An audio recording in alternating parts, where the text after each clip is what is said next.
MDI school YouTube channel पर बच्चों आप लोगों का स्वागत है। चलिए अब क्लास 7 की आज हम बात करते हैं। ये पहली वीडियो है कक्षा 7 की जो गणित का सबसे पहले शुरुआत किया गया है। तो सबसे पहले इसके हम विषय के बारे में जान लेते हैं कि मुझे कितने चैप्टर पढ़ने हैं और फिर सब चैप्टर को बहुत विस्तार से हम पढ़ते हुए चलेंगे। ठीक, तो गणित का है और आपको हम सोमवार से प्रयास करेंगे 17 तारीख से कि अंग्रेजी की भी 6, 7, 8 की क्लास आपको मिलती रहेगी। बाकी हिंदी संस्कृत को सभी के लिए अनिवार्य है, चाहे वो 6 का बच्चा हो, चाहे 7 का हो, चाहे किसी विशेष तैयारी के लिए हो, उसी लिहाज से उसको पढ़ाया जाता है। 6, 7, 8 की गणित का जो है वो शुरुआत हो चुका है और आपकी पहली क्लास है 14/8/2020 से शुरुआत हो रहा है और 17 तारीख से आपको अंग्रेजी की भी क्लास मिलना शुरू हो जाएगी। अब मुझे पढ़ना क्या क्या है ये देख लेते हैं। आपको पहला चैप्टर पढ़ना है कि परिमेय संख्या क्या है। देखो ऐसा बनाया गया है सबको कि कुछ ना कुछ मिलता जुलता है। 9th में पढ़ोगे तो संख्या पद्धति, 10 में पढ़ोगे तो वास्तविक संख्याएं, 6 में पढ़ोगे तो क्या कहते हैं पूर्ण संख्याएं और प्राकृतिक संख्याएं। अब 7 में हम आ गए तो यहाँ परिमेय संख्याएं, सब एक दूसरे से मिलते जुलते हैं। उसके बाद दूसरा चैप्टर हम पढ़ेंगे घातांक, बहुत इंपॉर्टेंट है और 9th में हमने घातांक के नियम पढ़ा चुके हैं। तो आप 7 में घबराइए नहीं, घातांक को हम बहुत विस्तार से पढ़ाएंगे। फिर अगला है सांख्यिकी, ये आपको पढ़ना है। रचनाएं सबसे इंपॉर्टेंट है, तो रचनाओं के बारे में हम चर्चे बहुत आसानी से करेंगे और बहुत रचनाओं से प्रश्न ज़्यादा पूछा जाता है बनाने के लिए। त्रिभुज के पूरी विवेचना जानेंगे कि समबाहु त्रिभुज क्या है, समद्विबाहु त्रिभुज क्या है, विषमबाहु त्रिभुज क्या है। उसके बाद हम रैखिक समीकरण में जिसमें x y के पदों में दिया रहता है तो हमें x और y का मान डालना रहता है, उसी को हम रैखिक समीकरण कहते हैं, उसके बारे में जानेंगे। वाणिज्य गणित के बारे में पढ़ेंगे।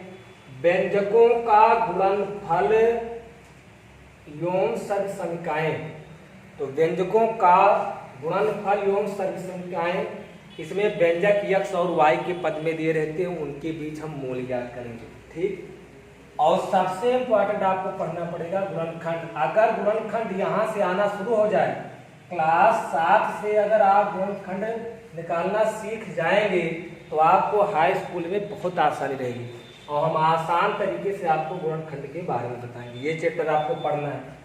चतुर्भुज में आपको पढ़ना है कि समचतुर्भुज क्या है, समांतर चतुर्भुज क्या है, इसके अंतर्गत हम विवेचना पढ़ेंगे।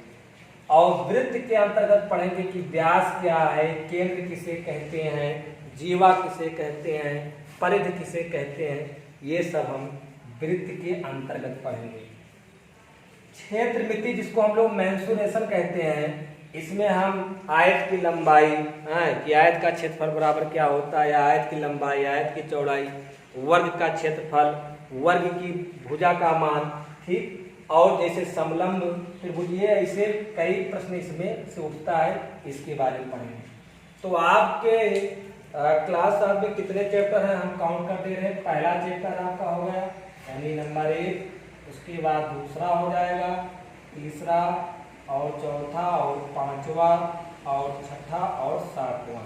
पहले हम जब सिलेबस जाने रहेंगे तभी तो हम सिलसिलेवार से पढ़ेंगे कि हाँ हमें ये पढ़ना है। और उसके बाद 8वां चैप्टर ये हो जाएगा, 9 और 10 और 11 और 12। आपको 12 देखो लंबा कोर्स है, 9th और हाई स्कूल से लंबा कोर्स 6 और 7, 8 का माना जाता है और ये सब अपने आप में सब बड़े चैप्टर हैं, चाहे चतुर्भुज हो, चाहे वृत्त हो, चाहे मेंसुरेशन हो, ठीक है ना। तो आपको 12 चैप्टरों का अध्ययन करना है गणित वाले पार्ट में। ठीक, तो ये आपका पहला लेक्चर है और हम पहले पार्ट की शुरुआत करते हैं और यहीं से आपको सिलसिले से हम लेकर चलेंगे आगे। तो पहले चैप्टर का आप लोग हेडिंग डाल लीजिए, पाठ का नाम परिमेय संख्याएं।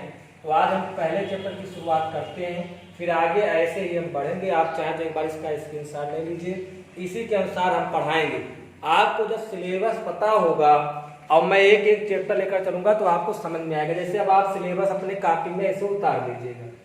अब मैं पहले चैप्टर की शुरुआत कर रहा हूँ, पहले चैप्टर के बाद ये जब खत्म होगा तो घातांक आपको पढ़ा दूंगा, फिर सांख्यिकी, फिर ऐसे हम सिलसिलेवार से चलेंगे आगे। ठीक, तो चलिए पहले चैप्टर का नाम डाल लीजिए, क्या? परिमेय संख्याएं। इसके बारे में हम जानते हैं।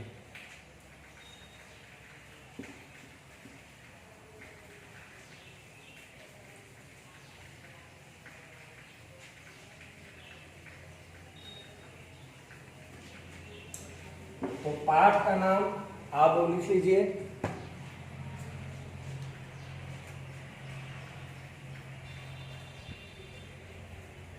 पाठ आपका एक होगा क्या? परिमेय संख्या या परिमेय संख्याएं।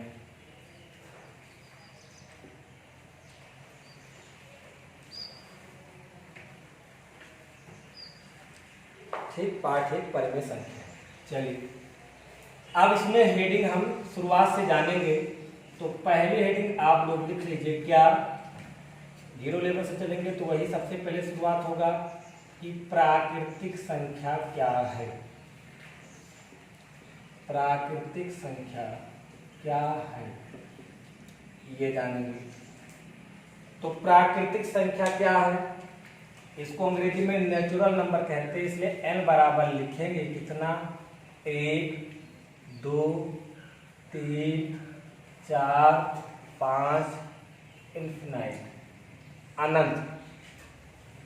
यानी 1 से लेकर अनंत तक की संख्याओं को हम लोग क्या कहेंगे? प्राकृतिक संख्या। ये चैप्टर की शुरुआत न्यू है, अंकों का शुरुआत यहीं से होता है। तो 1 2 3 यानी इन्फिनाइट तक, अनंत तक। कोई पूछे 102 18 ये सब क्या है, आपका जवाब आना चाहिए कि ये सब है प्राकृतिक संख्याएं। तो 1 से लेकर अनंत तक की संख्याओं को हम लोग कहते क्या है? प्राकृतिक संख्या। ठीक, क्लियर हुआ? अगली हेडिंग आपकी होगी पूर्ण संख्या क्या है? पूर्ण संख्या।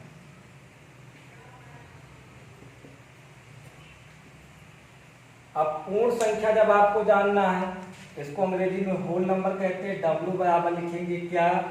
0 1 2 3 4 डॉट डॉट कहां तक? इन्फिनाइट तक। अब आप देखिए दोनों में अंतर क्या है। प्राकृतिक संख्याएं 1 से लेकर अनंत तक, इन्फिनाइट को अनंत कहते हैं, और होल नंबर्स यानी पूर्ण संख्याओं को 0 से लेकर अनंत तक की संख्याओं को पूर्ण संख्या। कोई पूछे क्या कि बताइए 5 पूर्ण संख्या है कि प्राकृतिक संख्या, ऐसा पूछे आपसे कि 5 पूर्ण संख्या है कि प्राकृतिक संख्या, आपका जवाब होगा दोनों है। कैसे? अगर मैं प्राकृतिक संख्याओं में चलता हूं तो यहां भी 5 मिलता है, अगर मैं पूर्ण संख्याओं में चलता हूं तो यहाँ 5 मिलेगा। अरे भाई 4 है, आगे 5 आएगा कि नहीं आएगा? आएगा। लेकिन कोई मुझसे पूछे 0 प्राकृतिक संख्या है कि पूर्ण संख्या, ये शून्य प्राकृतिक संख्या है कि पूर्ण संख्या, तो हमारा जवाब होगा सिर्फ पूर्ण संख्या, प्राकृतिक संख्या नहीं। क्लियर हुआ ना? इसको कहते हैं। उसके बाद अगले हेडिंग क्या आप हम लोग जानते हैं? पूर्णांक, इंटीजर अंग्रेजी में कहते हैं पूर्णांक। पूर्णांक क्या हो? देखो अगली हेडिंग है पूर्णांक।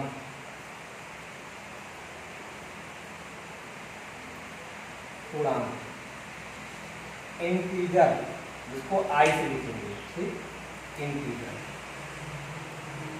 इंटीजर क्या होता है? माइनस इंफिनाइट से प्लस इंफिनाइट।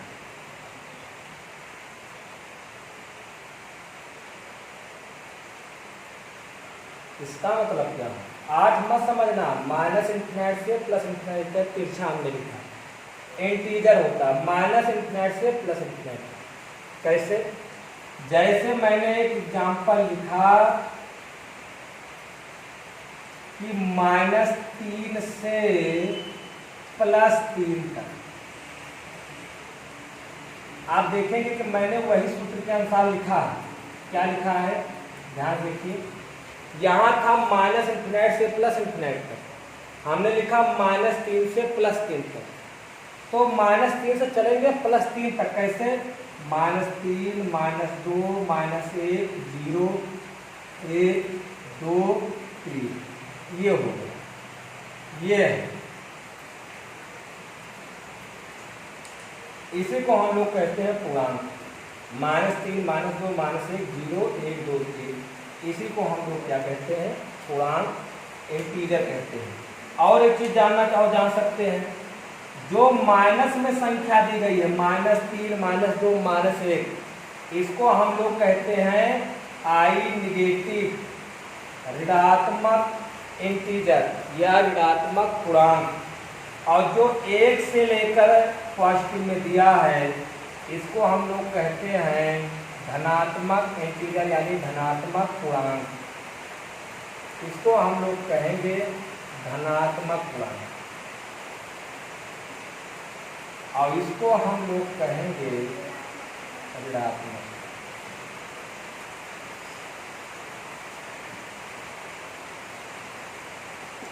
अब 0 क्या है, 0 एक हो जाएगी उदासीन संख्या या एक वास्तविक संख्या।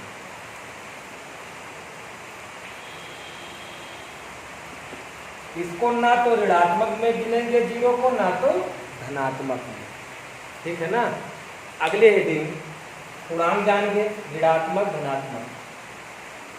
अगले हेडिंग है परिमेय संख्या, जो कि आपका चैप्टर है, यही परिमेय संख्या।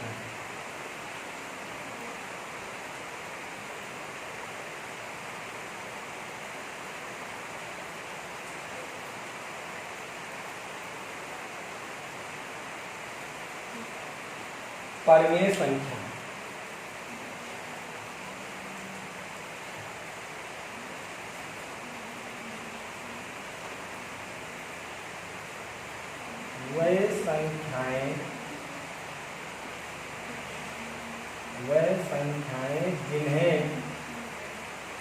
वह संख्याएं जिन्हें हम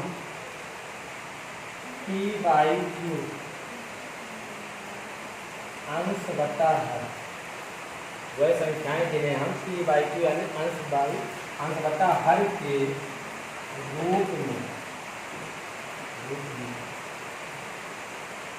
व्यक्त कर सकते हैं। वह संख्याएं जिन्हें हम p/q के रूप में व्यक्त कर सकते हैं, परंतु q का मान 0 न हो। वह संख्याएं जिन्हें हम p/q के रूप में व्यक्त कर सकते हैं, ठीक, परंतु q बराबर 0 न हो, तो उसे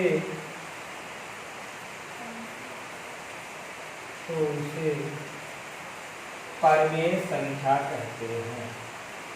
तो उसे परिमेय संख्या कहते हैं। जैसे 3, अब आप कहोगे सर अंश बटा हर के रूप में नहीं है, लिख दीजिए ना बटा 1, 3/1।